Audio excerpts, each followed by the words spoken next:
Hello. So, let's see. It's Friday. Yes. We got to study tonight again. Hooray! So, made it from tutorials. These guys, the Substance Painter series.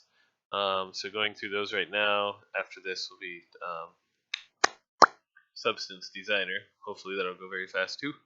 But in any event, what is it? Yeah, made it from tutorial number 19 all the way down to 23, and so there was model preparation, material setup, understanding tangents and normals and how those kind of come together, and then baking out tangents and normals and how to name your stuff so that Substance Painter is happy with it, and how to get material ID maps or models set up.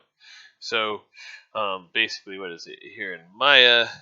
You have your high res mesh, which looks like this, and you don't have to care about its UVs at all. So this is what its UVs look like, which is garbage, and that's fine because it just needs to look like this and be nice and pretty.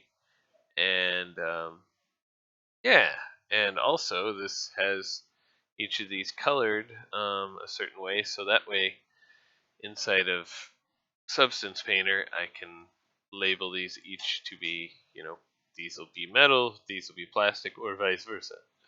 And yeah, and then there is the low res mesh, which has to have happy UVs, so it has a set of wow. She's just going crazy over there. Um, but let's see. So it has a nice set of UVs for the bottom area, and they are all named.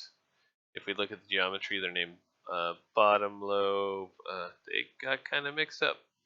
But anyways, yeah, bottom this, bottom that, and then the top parts are top this, top that. So yeah, the top has its own UV space. It's all nicely laid out, and the bottom has its UV space nicely laid out. And around the edges, turns out it's better, instead of trying to use smoothing groups, it's better just to add at least one little subdivision around the edge. And yeah, also you got to make sure that your texel density is proper. So what that basically comes down to is, say I got a song and I give it a checkerboard, and let's shrink this in a bit. Basically, we want to make sure that those checkers are roughly the same size. Even if they're a little hilter-kilter, as long as they're roughly the same size across the whole thing, then that's good. And also to separate these parts, even if they're meant to be all part of the bottom, but also to separate them into objects. So even though these are going to be the part of the same object, these are actually here separate objects. That way, when it bakes out the curvature in small spots like this, it won't mess up and create errors. But anyways, then we bring that over. We import it into a Substance Painter, and then when we go to bake textures, we in here can select the high resolution mesh because we're only loading the low resolution mesh into the scene. And it looks like so. It's a low resolution mesh.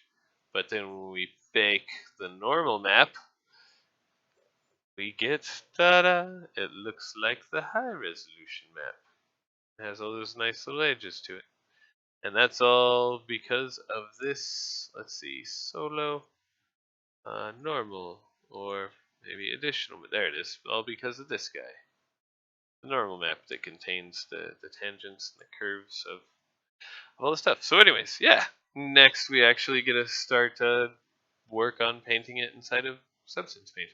So yeah, it's going along pretty good. Got a good solid 2 hours in, and it's weekend, so I'll be getting more done this weekend. And yes, back on schedule. So yeah, it's going good.